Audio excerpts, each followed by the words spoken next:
Welcome to the deep dive. Today, we are immersing ourselves in a case that really shocked Spain and caught attention, well, all over the world. The 2013 murder of 12-year-old Asunta Basterra. Mhm. It's a painful, very complex story. It's defined by this image of, wealth and family success that was just shattered by this unbelievable betrayal.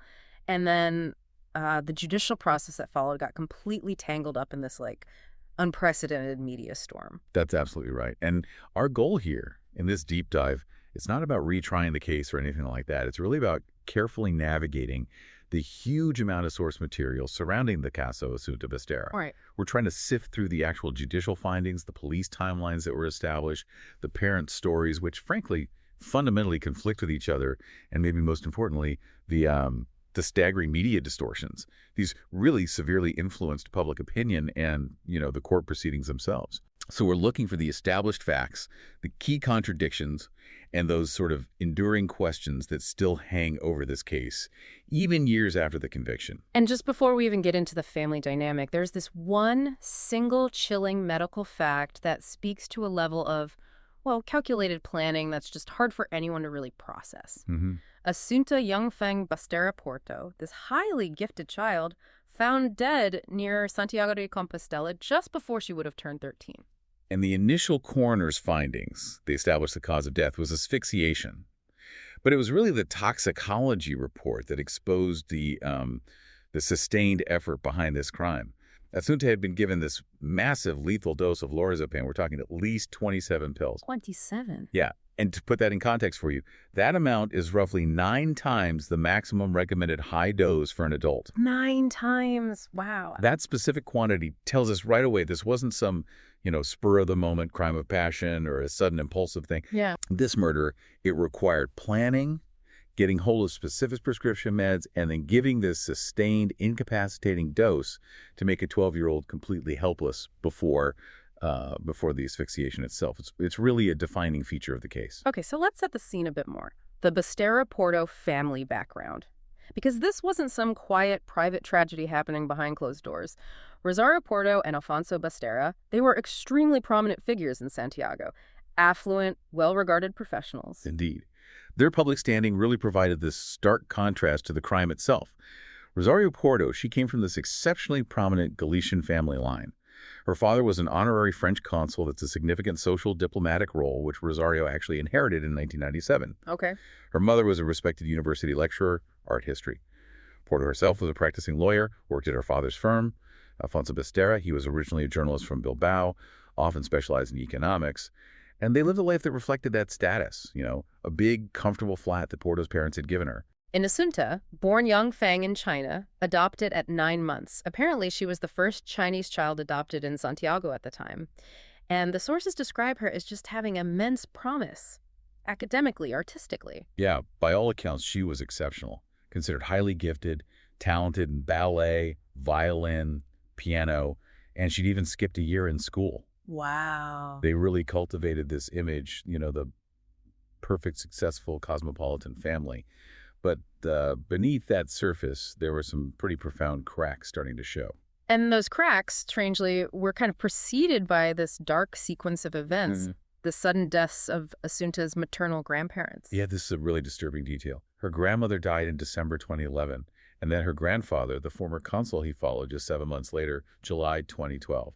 Both were certified as dying suddenly at home, natural causes. 2 quick deaths like that, 7 months apart, it naturally raises questions later on, especially in a murder investigation. Did the Civil Guard, that's the national police force in Spain, for our listeners, did they look into these deaths as potentially linked? They did try. The Civil Guard attempted to investigate that avenue later, particularly because Rosario Porto then became the sole heir to this significant family estate. Right. But they hit a major roadblock. Both bodies had already been cremated. So a full forensic investigation was just impossible. The examining magistrate, that's the judicial figure in Spain who directs the initial investigation before trial, denied any further inquiries into those deaths. Just not enough physical evidence. Okay, so they couldn't investigate the grandparents' cause of death directly, but the Civil Guard did make a ruling on the most obvious motive related to Asunta's murder, didn't they? That's a really crucial clarification, yeah. The Civil Guard officially ruled out a direct economic motive, linking Asunta's murder to the grandparents' estate. While Rosario was the sole heir, the grandparents hadn't made any substantial lifetime donations directly to Asunta. Ah, okay. This meant Asunta wasn't an immediate universal heir in a way that would have triggered a direct financial benefit for the parents right when she Yeah. died. So the motive, it remained frustratingly unexplained. And the public breakdown of the marriage itself started not long after that. Can you walk us through the separation timeline in early 2013? Sure. The formal split kicked off in January 2013. Alfonso Basterra apparently discovered evidence of Rosario's infidelity, saw her emails. They had a pretty big argument, but they moved quickly to divorce by mutual consent just a month later, in February. They stayed close. Yeah, closely, almost, unnaturally entwined. Alfonso kept relying on Rosario for financial help, and he was really involved in Asunta's care. She was splitting her time between their two flats, which were literally just a stone's throw apart. Hmm. This close, kind of dependent relationship between ex-spouses, it's another unusual element in this whole picture. Now, the most damning evidence, the thing that later established that aggravating factor of malice aforethought premeditation, were these precursor incidents suggesting Asunta was being systematically drugged months before she died. This evidence was absolutely key to getting the murder conviction, rather than, say, manslaughter. The first really clear incident was July 2013. Asunta started showing signs of extreme drowsiness, dizziness at her music class. Alfonso, who was there with her, just brushed it off, said it was allergies, she needed antihistamines. Seems like a simple explanation, maybe, until you look at what happened just a few weeks later. Exactly. July 22nd, things escalated dramatically. Asunta's headmistress saw the girl in this semi-asleep state, really struggling to walk to do her tasks. When the headmistress kind of pushed her on it, Asunta revealed something deeply disturbing. What was that?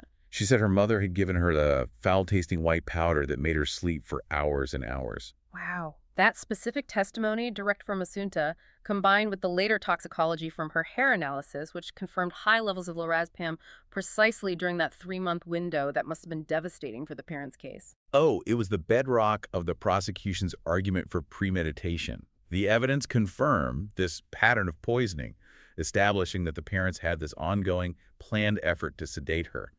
It moved the potential charge squarely into murder territory. So, if the drugging incidents were the warning signs, the next event, this alleged home invasion, feels like a huge, unexplained, maybe diversion tactic. The story of the man in black. Yeah, this claim popped up right after that first drugging incident we mentioned, specifically the night of July 4th to 5th, 2013. Rosario Porto told the authorities that sometime between 2:30 a.m. and 4:30 a.m., this strong, short man wearing latex gloves got into Asunta's room and tried to strangle her. The claim itself is just wild, but what makes it even stranger is Porto's reaction, or rather, her lack of reaction. An intruder tries to murder her child and she doesn't call the police. Nope. She claims she just pushed him away and the man fled. Her failure to report a violent home invasion immediately is one of the most inexplicable parts of this. Investigators had a few interpretations, right? Like what? Was it a complete fabrication by Porto? Trying to set up a story about an external threat, maybe someone stalking them? Or was it maybe a first panicked attempt by the parents themselves using sedatives or trying suffocation? Or maybe just an excuse to explain why Asunta might be found drowsy or hurt later on?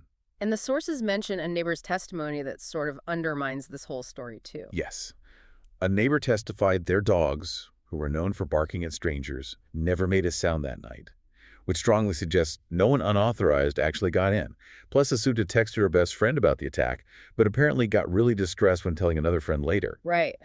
And this friend's mother strongly urged Rosario to file a proper police report. And Rosario went to the station but didn't file the report, then lied to the mother saying she had. That really points towards it being some kind of setup, a false narrative. Precisely.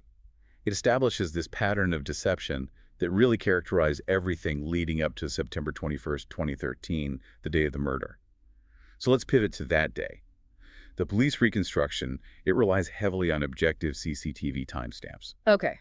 We know Asunta ate lunch at her father's flat. She was seen walking there around 2 p.m. Then, crucially, seen walking back to her mother's place at 5:21 p.m. Rosario followed about 7 minutes later. And the parents reported her missing at 10:17 p.m. that night. Right. And when they reported her missing, Porto's initial story was quite simple. She claimed she'd left Asunta at home doing homework around 7 p.m., and she'd driven alone to the Teo country house, which is where the body was eventually found. That alibi basically disintegrated within hours. Because the CCTV footage just blew it up immediately. Correct. Surveillance footage surfaced right away showing Rosario, Porto, and Asunta together in the car, heading toward that Teo country house at 6:20 p.m. This objective camera evidence instantly destroyed her core alibi. So she had to quickly pivot to story number two. Her second story was an attempt to explain away that footage while still claiming innocence. She said, okay, Asunta did go with her briefly, but she quickly drove her back to Santiago, dropped her off to finish homework, and then Porto went back to Teo alone, supposedly making several stops on the way. And this is where the police work really paid off. They didn't just take her word for it. They actually checked the roads Porto claimed she took for this quick return trip back to Santiago and then back to Teo again. They did. Police meticulously examined surveillance from 33 different cameras along those supposed routes, and they found absolutely zero evidence of Porto's car making that return trip. No footage confirmed her journey back to Santiago. Wow. The clear implication, based on the physical evidence, is that Asunta never returned to Santiago that afternoon. She was taken directly to the Teo country house, the murder location. And the moment that really cemented suspicion on Porto, the most pivotal moment, happened when she went with investigators to the Teo country house itself. Yes, the attempt to destroy evidence. While investigators were processing the scene, Rosario Porto asked to use the bathroom. An officer, probably sensing something, decided to maintain constant surveillance and followed her upstairs.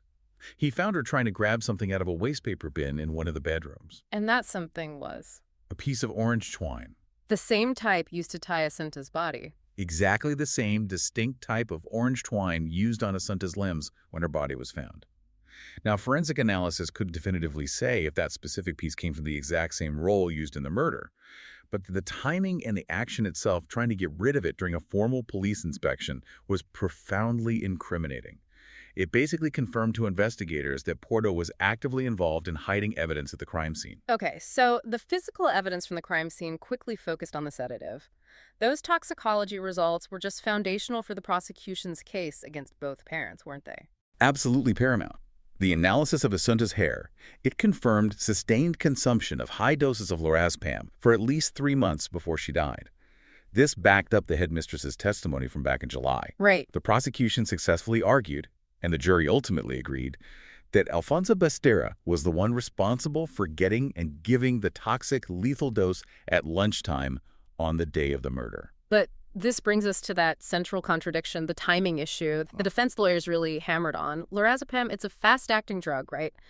It takes effect, within 45 minutes usually? Typically, yes, after oral ingestion. So if Asunta took this lethal dose at lunch with her father, say around 2 p.m. how on earth was she seen walking upright, oriented, and fast at 5:21 p.m.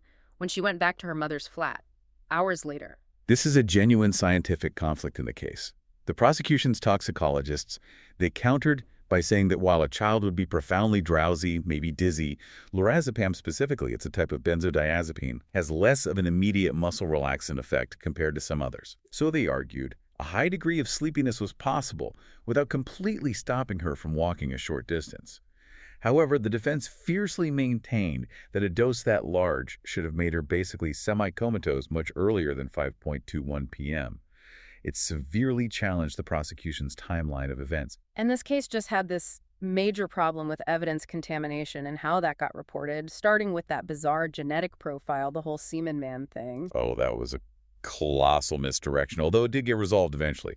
A genetic profile from semen was found on Asunta's t-shirt. Investigators traced it to this young Colombian man living in Madrid who'd actually been acquitted in a previous assault case. For a while, this threw huge uncertainty into the mix. Was there a third party involved? So what was the real explanation for this DNA showing up? It turned out to be a clear, documented case of laboratory contamination.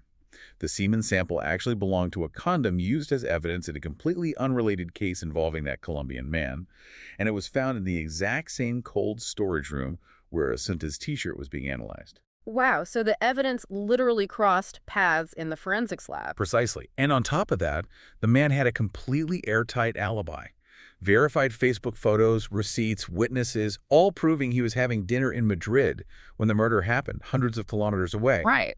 But even though the contamination evidence was overwhelming, the defense still grabbed onto this semen man profile, trying to constantly cast doubt and shift suspicion away from the parents. Yet, maybe the most egregious violation, certainly of judicial integrity, wasn't forensic at all. It was the media just wholesale fabricating evidence. This point really cannot be stressed enough.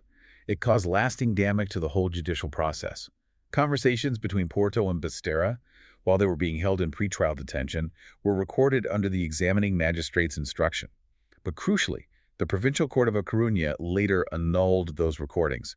They ruled them illegal evidence, inadmissible, couldn't be used in the trial. Right, illegally obtained, so out they go for court purposes. But that didn't stop the press, did it? Not even slightly. The crisis really erupted when this major Spanish TV program, Espejo Público on Antena 3, broadcast a dramatic recreation of these illegal conversations back in October 2013, just weeks after the arrests, using actors. And here's a really profound violation. They added fictional, highly incriminating sentences that never, ever appeared in the official police transcripts. Let's just repeat that dialogue, because it became so defining in the public mind. Okay, so Rosario was depicted asking Alfonso, "You and your little games, have you had time to get rid of that?" And then Alfonso supposedly replied, "Shut up, maybe they're listening to us." Those words, completely invented by the TV show, basically served to instantly confirm the public belief that the parents were guilty, that they were coordinating to get rid of evidence. Exactly. That fabricated dialogue was immediately picked up and repeated, like endlessly, by nearly every single major Spanish media outlet, even state television. It acted as a definitive confession in the public eye years before the trial even started. It's possibly the most severe example of media interference and manufactured evidence in the entire case. Just incredible. And then there was all the confusion around Alfonso Basterra's digital profile, which the media also sensationalized to demonize him even further. Yeah, Alfonso's laptop and mobile phone, they mysteriously reappeared in his flat 3 months after the police had initially searched it. When the contents were finally examined, reports leaked out to the press saying he visited various pornographic websites, including some with, quote, a high proportion of pornographic videos and images showing women with Asian features. And the press immediately weaponized that, confusing it with another piece of evidence entirely. They did. Media reports often just blurred this information together with the discovery of some intimate photos of Asunta that were found on her mother's older phone.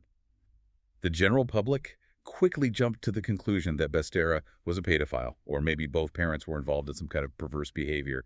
It was incredibly inflammatory. But the official source material does clarify the distinction, right? It does. The official report confirmed Basterra visited a wide range of erotic websites, not just ones focused on Asian content. And more importantly, Porto's lawyer later stated that the photos of Asunta found on her mother's phone were just normal and irrelevant, typical pictures a parent would take. Right.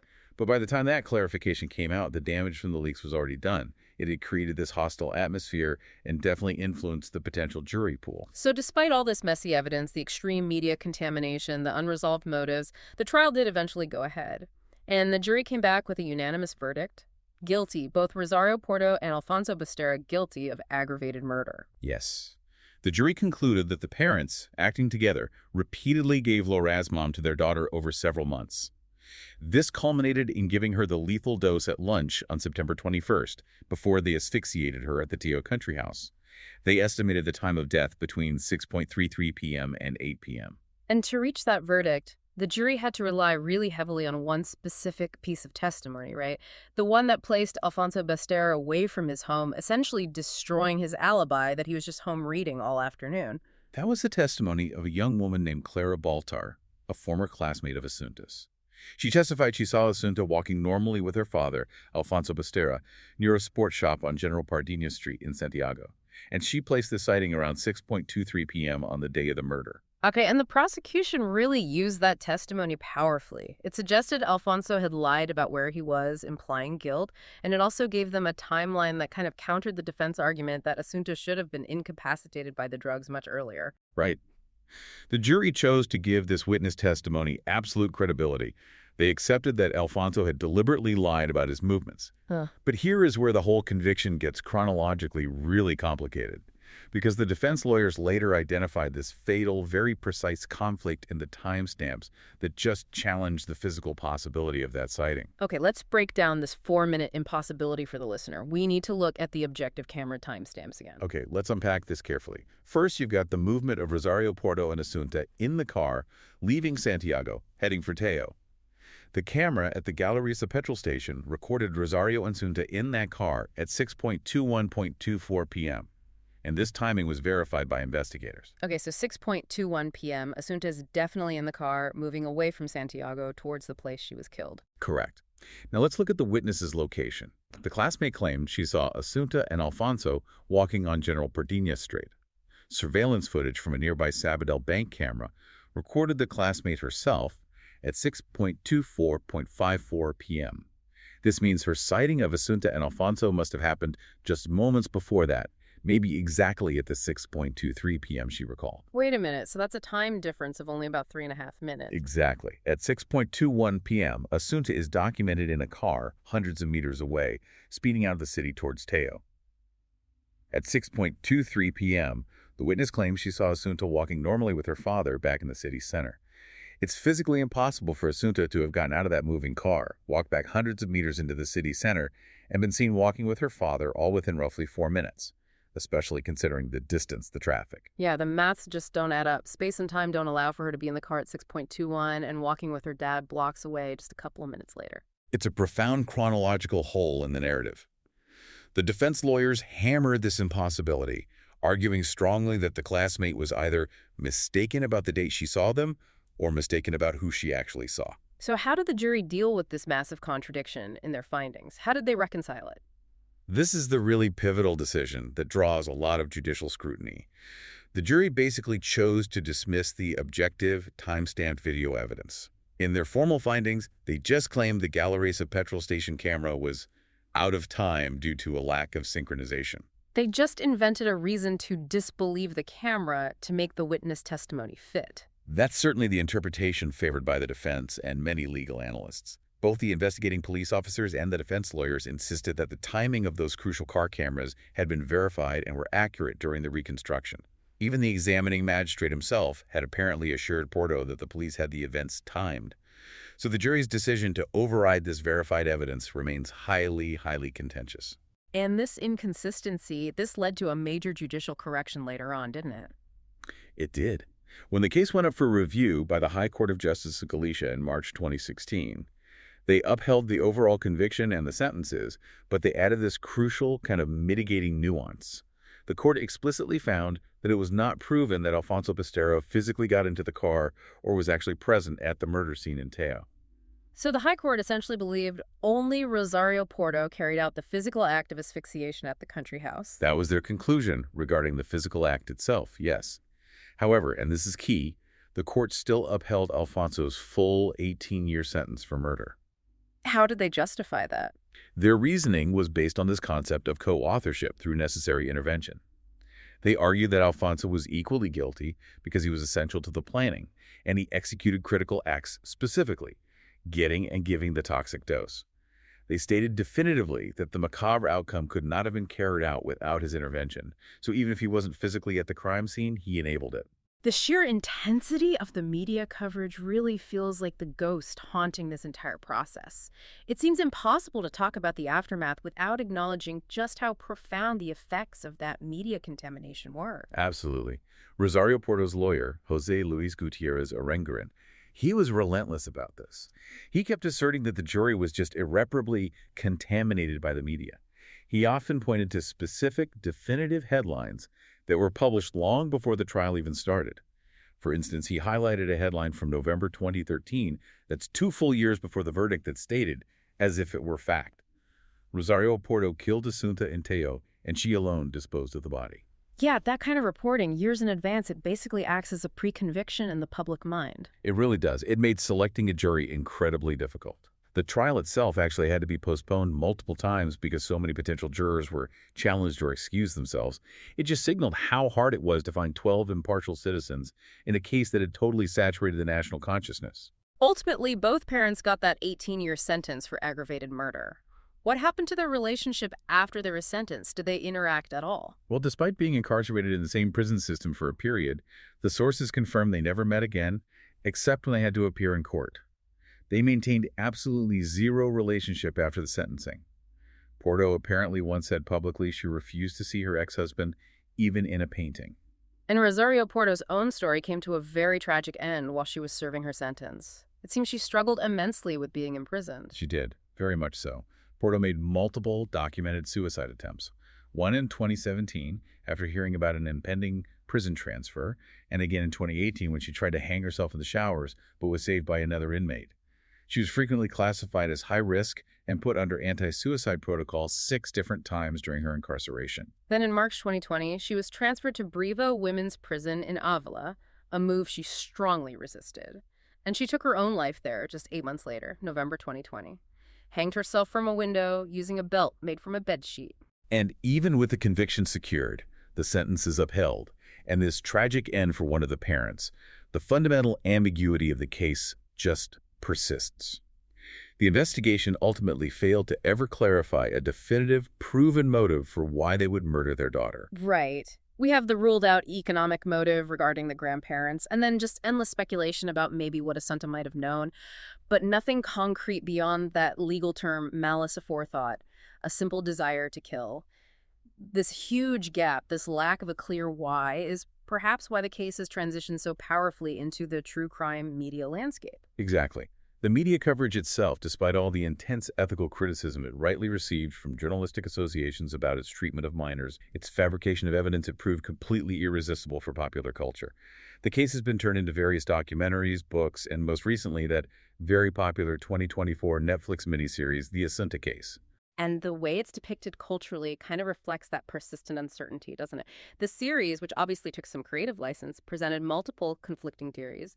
One where Rosario acted totally alone, another where both parents acted together because Asunta maybe knew some critical secret that could ruin their lives. That ambiguity, despite the finality of the court's decision, is clearly what keeps capturing the public's imagination. So the Asunta Basterra case really forces us to look hard at a situation where you had this meticulous, detailed judicial process that was just fundamentally compromised by media sensationalism.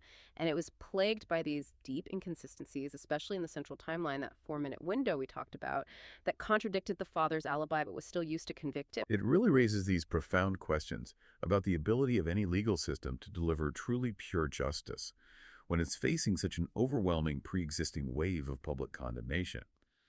Given the confirmed errors in crucial evidence, that forensic contamination with the semen man profile, the illegal and fabricated prison recordings, and then the High Court itself correcting the record to say the father wasn't actually proven to be at the murder scene, does a unanimous conviction of 2 affluent parents really represent justice based purely on provable facts? Or does it, at least in part, reflect this almost irresistible pressure to satisfy the public's intense desire for a definitive conclusion, a neat ending? That's a question that, regardless of the verdict, still resonates very profoundly, I think, in the courts of Galicia and well beyond.